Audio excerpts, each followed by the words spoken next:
할렐루야. 히브리서 강의 23번째 시간입니다. 오늘 본문은 히브리서 9장 11절에서 22절 말씀입니다. 그리스도께서는 장래 좋은 일에 대제사장으로 오사 손으로 짓지 아니한 것 곧 이 창조에 속하지 아니한 더 크고 온전한 장막으로 말미암아 염소와 송아지의 피로 하지 아니하고 오직 자기의 피로 영원한 속죄를 이루사 단번에 성소에 들어가셨느니라.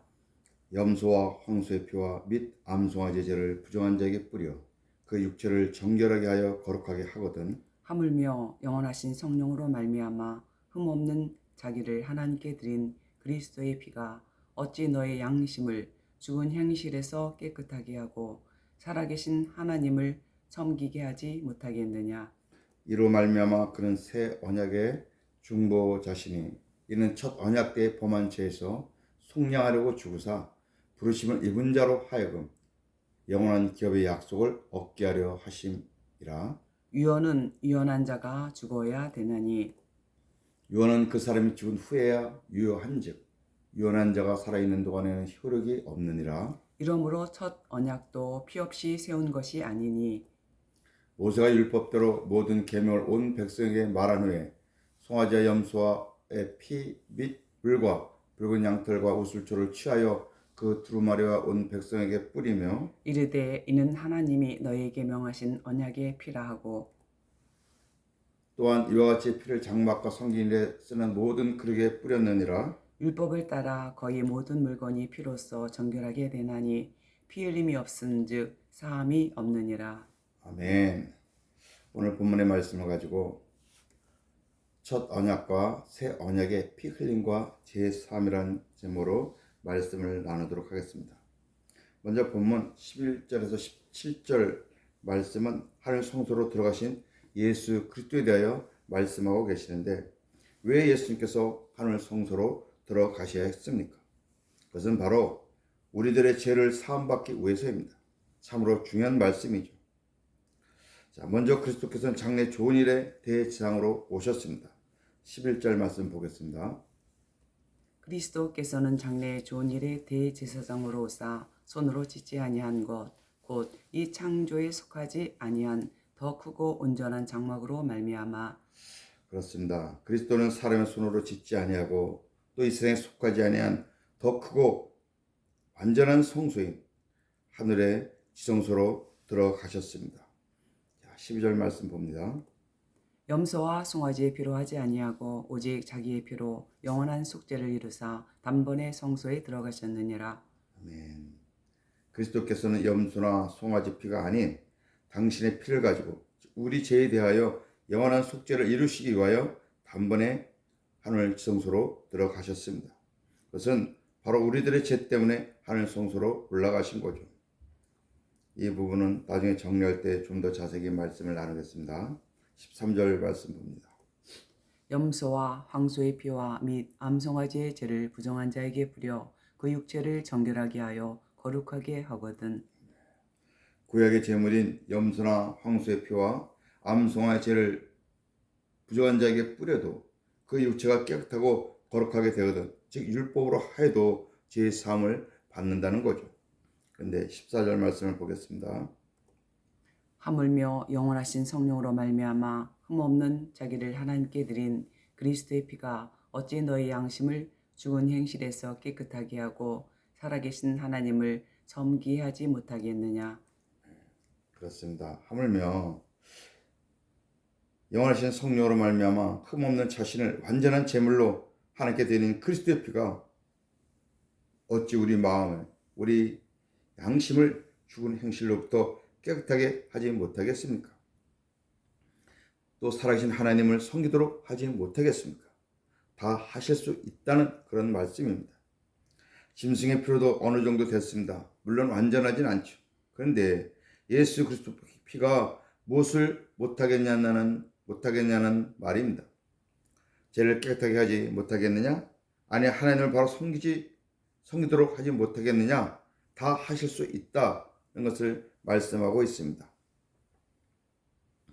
이 일을 하시기 위하여 그리스도께서 새 언약의 중보자로 오셨습니다. 자, 디모데전서 2장 5절 말씀입니다. 하나님은 한 분이시요 또 하나님과 사람 사이의 중보자도 한 분이시니 곧 사람이신 그리스도 예수라. 아멘. 중보자의 자격은 하나님이면서도 사람이어야 됩니다. 즉 이성 일인격이죠.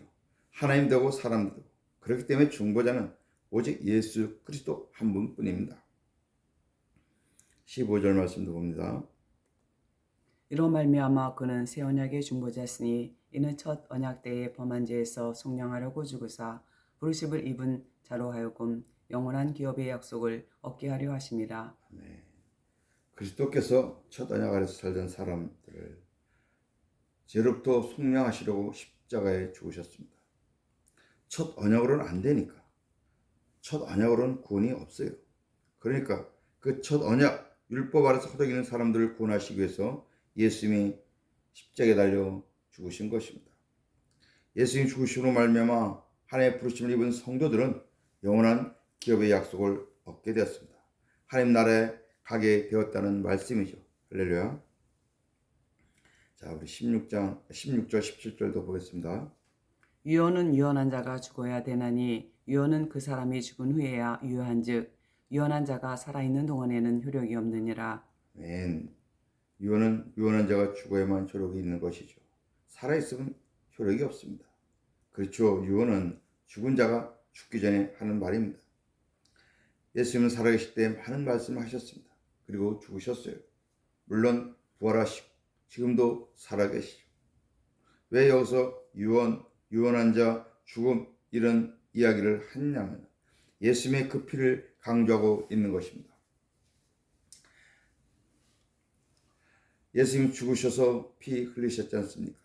지금 피의 효력이 있어야 된다는 거예요. 예수님은 죽으셨기 때문에 그분이 하신 말씀과 약속은 효력이 있다는 말이죠. 자, 18절에서 22절 말씀은 첫 언약은 피 흘림과 제사함, 그 다음에 새 언약의 피 흘림과 제사함에 대해서 말씀하고 있는데 먼저 18절 말씀 봅니다. 이러므로 첫 언약도 피 없이 세운 것이 아니니. 아멘. 그렇습니다. 첫 언약에서도 죽음을 의미하는 피가 있었죠. 그러니까 첫 언약도 피로 세운 거예요. 물론 짐승의 피죠. 19절입니다. 모세가 율법대로 모든 계명을 온 백성에게 말한 후에 송아지와 염소의 피 및 물과 붉은 양털과 우슬초를 취하여 그 두루마리와 온 백성에게 뿌리며 20절. 이르되 이는 하나님이 너에게 명하신 언약의 피라 하고. 아멘.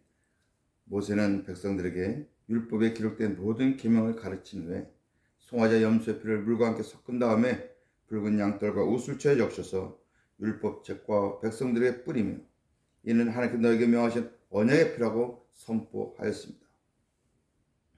자, 21, 22절도 봅니다. 또한 이와 같이 피를 장막과 섬기는 일에 쓰는 모든 그릇에 뿌렸느니라. 율법을 따라 거의 모든 물건이 피로써 정결하게 되나니 피 흘림이 없은즉 사함이 없느니라. 아멘. 모세는 이와 같이 성막과 제사에 사용되는 모든 그릇에 피를 뿌렸지요. 따라서 율법을 따라 거의 모든 물건이 피로 인하여 정결하게 되었습니다. 그렇습니다. 피 흘림이 없으면 죄사함이 없기 때문입니다. 이렇게 모세가 뿌린 짐승의 피는 장차 우리 후에 피 흘리실 예수 그리스도의 보혈을 예표하는 것이죠. 예수 그리스도께서 오시기 전에는 제물이 피 흘림으로 죄사함을 받았지만 예수 그리스도 오신 이후에는 예수님의 보혈로 죄의 사함을 받습니다. 구약의 제물로는 죄를 지으면 또 제사 드리고 또 지으면 또 제사 드리는 불완전한 제사함이었으므로 계속해서 반복해서 드렸습니다. 그러나 예수 그리스도의 보혈은 완전한 제사함이었습니다. 그렇기 때문에 단번에 끝난 거죠. 예수님의 십자가를 지시기 전 성찬식을 거행하시며 새 언약에 대해 말씀하십니다. 예수님의 피는 하나님께로 맹세로 약속하신 새 언약을 증명하는 피입니다. 자, 마태복음 26장 27절 28절입니다. 또 잔을 가지사 감사 기도하시고 그들에게 주시며 이르시되 너희가 다 이것을 마시라. 이것은 제 사함을 얻게 하려고 많은 사람을 위하여 흘리는 바 나의 피 곧 언약의 피니라. 아멘. 예수님이 그러셨죠. 내가 흘린 피는 언약의 피다. 이 피는 죄의 사함을 주는 피다. 죄를 사해 주기 위해서 흘리는 피다. 언약의 피라는 것은 하나님이 약속하셨던 바로 그 피를 말씀하고 있습니다. 누가복음 22장 20절도 보겠습니다.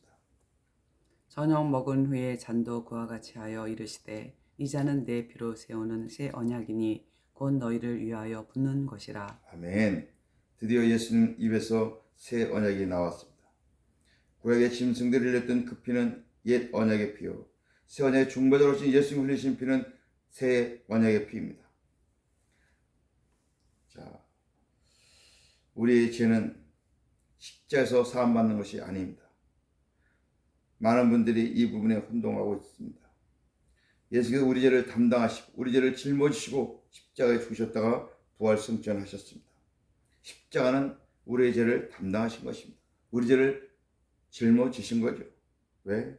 그걸 가지고, 즉 십자가의 보혈을 가지고 하나님께로 올라가셔야 되니까. 히브리서 기자는 예수님 승천하신 것을 하늘 성소에 들어가셨다고 말하고 있습니다. 즉 예수님은 당신의 보혈을 가지고 하늘 지성소 속죄소에 주의 보혈을 드리고자 하였기 때문입니다. 예수님이 하늘 성소에 들어가셔서 우리의 모든 죄를 사함 받은 것입니다. 누구로부터요? 그렇죠. 하나님 아버지로부터죠. 이 사실은 이미 이 땅에 있었던 구약 시대의 속마을로부터 이 사실을 그림자로 가르쳐 주고 있었습니다. 대제사장 1년에 한 번 대속죄일에 짐승의 피를 가지고 지성소에 들어가죠. 그럼 하나님이 백성들의 죄를 사해 주셨습니다. 다른 방법은 없습니다. 피 흘림 이거 하나뿐이죠. 이것은 큰 대장이신 예수님께서 십자가에서 죽으셨다가 부활 승천하여 하늘 지성소에 들어가셔야 우리 죄를 사함 받는다는 것을 보여주시는 겁니다. 이해가 되십니까? 구약의 짐승의 피를 가지고 지성소에 들어가야, 또 시장에서는 십자가에서 펴신 예수님 하늘 지성소에 들어가야만 죄의 사함을 받는 겁니다. 똑같습니다. 피 흘림이 없다면 죄의 사함을 받을 수가 없습니다. 또한 예수님의 피는 하나님께서 맹세로 약속하신 새 언약을 증명하는 피죠. 예수님의 피는 새 언약 복음에서 굉장히 중요합니다. 먼저 예수님께서 우리 죄를 짊어지시고 십자가에서 피를 흘리셨습니다. 또 하나님께서 하늘 지성소에서 그 예수님의 피를 보시고 우리 죄를 사해 주셨습니다. 또한 성령과 함께 오신 예수 그리스도는 우리가 계속 짓는 자범죄를 마지막까지 완벽하게 사해 주시기 위하여 우리 안에 물과 피로 임하셨습니다. 아멘. 자, 요한일서 5장 5절과 6절 말씀 봅니다. 예수께서 하나님의 아들이심을 믿는 자가 아니면 세상을 이기는 자가 누구냐? 이는 물과 피로 임하신 이시니 곧 예수 그리스도라. 물로만 아니요 물과 피로 임하셨고 증언하는 이는 성령이시니 성령은 진리니라. 아멘. 참으로 중요한 말씀입니다. 그래서 사도 바울이 십자가 외에는 자랑할 것이 없다고 말한 것이 바로 그 십자가의 보혈의 능력을 알고 있었기 때문에 그렇게 말하는 것이죠. 예수님이 성찬 예식을 거행하실 때 새 언약을 말씀하셨지 않습니까? 성찬 예식을 거행할 때 이 새 언약의 복음을 붙잡고 우리가 참여하면 하나님 우리가 더 충만하게 이루어집니다. 사랑하는 성도 여러분, 늘 주 안에서 복음으로 승리하는 우리 모든 성도들이 되시기를 주님의 이름으로 축복합니다. 네. 아버지 감사합니다. 우리 위해 피 흘리신 예수님, 그리고 그 피를 보시고 우리 죄를 사해 주신 하나님 아버지, 그리고 성령과 함께 우리 안에 물과 피를 임하신 예수 그리스도, 그래서 우리의 모든 죄를 완벽하게 사해 주셔서 하나님 앞에 가는데 조금 더 거리낌이 없도록 흠이 없고 티가 없게 만드시는 우리 하나님 은혜에 진정 감사를 드립니다. 우리 모든 성도들이 이 복음만을 붙잡고 오직 하나님께 영광 돌리며 복음 안에 승리하는 복된 삶을 살아갈 수 있도록 축복하여 주시옵소서. 모든 말씀을 예수님의 이름으로 간절히 기도드립니다. 아멘. 할렐루야. 주 안에서 승리하는 한 주가 되시기를 주님의 이름으로 축복합니다.